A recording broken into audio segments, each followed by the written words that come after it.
spend some time in Mississauga. It's the greatest place we know. It's a great place to be living and to watch your children grow. Just sit back, relax, and watch the Credit River flow. Hello, and thanks for joining us on Ask a Historian. I'm Tesfaye, and I'm with Heritage Mississauga.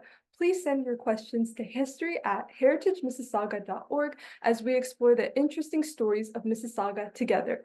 Like, subscribe, and follow us to stay up to date on all heritage happenings here at Heritage Mississauga. In this program, we will be exploring memories, moments, and milestones from the past 50 years with past and present civic leaders and citizens for Mississauga's 50th anniversary. On this week's episode, we are excited to be joined by the president of Heritage Mississauga, Douglas Hancock. Hancock is also a business and real estate lawyer and the former chairman of the Canadian National Sportsmen's Shows and a past president of the Mississauga Business Association. Today, we will be exploring Hancock's personal perspectives of the City of Mississauga's 50th anniversary. Thank you, Douglas, for joining us today as we dive deep into some of your memories and your attachments to the City of Mississauga. So to start us off today, can you tell us a little bit about what your connections are to the City of Mississauga? Like, when did the city truly become home to you? Yeah, that's a great way to entree. I'm not originally from Mississauga. I grew up in the GTA from Scarborough, and sort of I would say the perspective of somebody from that part of the GTA is we tend to migrate east. So I migrated west because I got my first opportunity in my hoped for at that time profession. I would say the city started to become my home early in my career. I didn't believe in commuting. I thought commuting long distances was about the silliest thing I could imagine. So I thought if I get a full-time job in Mississauga, I'm going to live in Mississauga, and I'm going to live near where I work. I think to enhance my quality of life, and long before there was quite the traffic we have now. So I've lived in Mississauga my whole working life, so more than 30 years. I would say I started to have an affinity pretty early on because the city was really synonymous with our mayor, and like almost everybody in Mississauga, I admired her. I admired the way the city was run fiscally, that kind of aligned with kind of my kind of life vision. And I also thought very early on that it was an amazing place to be a young lawyer. And I've told this as I've hired lawyers throughout my career, it's always been a magnet to capital and to people.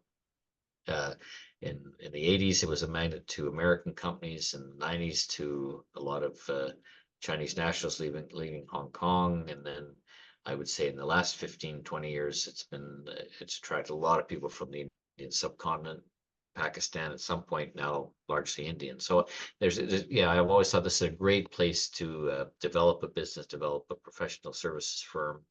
And so I've had, I would say probably my affinity for Mississauga was shaped very early on, largely because of the mayor. Yeah.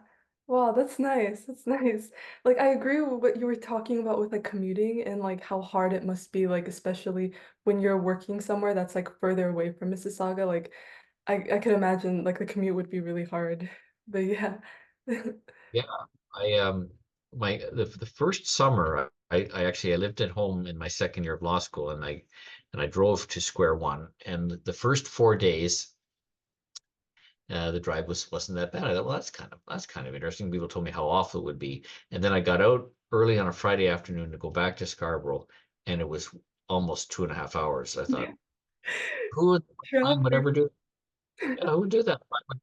I mean, like, I can live in Mississauga as easy as I can live in Scarborough, and Yeah. so farthest I've ever lived from my office is where I am now. I'm in Streetsville.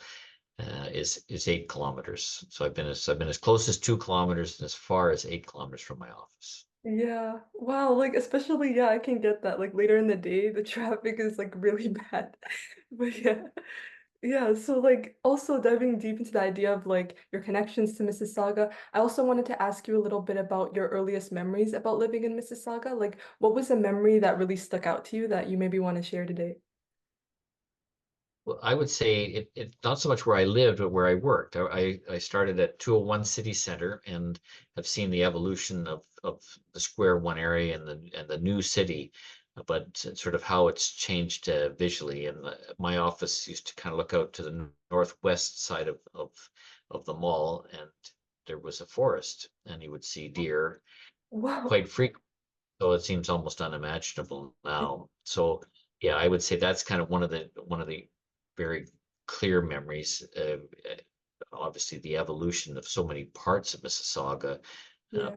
port credit from kind of a very scruffy used appliances, thrift stores to kind of high-end restaurants, almost kind of like Queen Street west of Toronto. Yeah. Wow. Yeah, like honestly, I know you talked like a little bit about like some of the changes you've seen, but is there like another one that you maybe want to talk more about, like some of the changes that you think that is like most important to you now, or maybe that's like helpful to you now in Mississauga? Like, Well, obviously, population growth is a significant factor, and the construction of innumerable towers around Square One has kind of added to the level of activity for lawyers. One disappointment has been they haven't added the office component that was kind of expected when I first came to Mississauga, that it'd be on the north side of Rathburn and the One City Center drive development kind of never really materialized. It's going to be five towers finished as one. So yeah, but the level of construction and high density around Square One, I would say, is first and foremost. yeah, that's true, yeah. And like, do you want to share any organizations or groups or clubs that you've really been involved with in Mississauga? Like anyone you maybe want to give a shout out to or you want to talk more about? Well, early on in my career, I was involved in the Mississauga Business Association. I was, at a certain point, became president, but I made a number of lifelong friends there, like Stuart Reddington, another lawyer, Ralph Culp, a trustee in bankruptcy, and Ken Boyce, an accountant who's still my accountant 30 years later. Um, Great organization. Didn't survive, unfortunately. We had a nice kind of format of the luncheon and a very social gathering, and we'd have a keynote speaker, but it didn't survive. Continued to be involved in the Board of Trade, but I have a great emotional affinity and memories of the Mississauga Business Association. Mhm. Wow, that's nice. And like, is there any people that you want to talk more about that maybe have helped you in your career or like have inspired you in a way? Well, early on in my career, I was certainly inspired by where I started my career at Kaiser Mason and John Kaiser, who's still practicing, Colin Mason, who's now retired. Have great memories of them and how they shaped my professional journey. In terms of my development and connection to the mayor, though I was very lucky. Um, an organization that I was involved that was originally not in Mississauga, but ultimately with kind of my kind of nudging came to Mississauga, was the Canadian National Sportsman Shows and the Toronto Sportsman Show, which now actually is in Mississauga, but it's no longer part of the Canadian National Sportsman Show. But I used to get the opportunity to go out once every summer out in Lake Ontario with Mayor Hazel, with Oh, Walter Oster, who was my dear friend and client, wow. and now passed on sadly. And we would go fishing for the day, and uh, great host of interesting people I would never otherwise have met. Julian Fantino. There was one. You can Google this. It's still on YouTube, where they brought out the mayor of Toronto, Rob Ford, who came with us to go fishing, and that was quite Oh, an adventure, and ended up on YouTube. So great memories.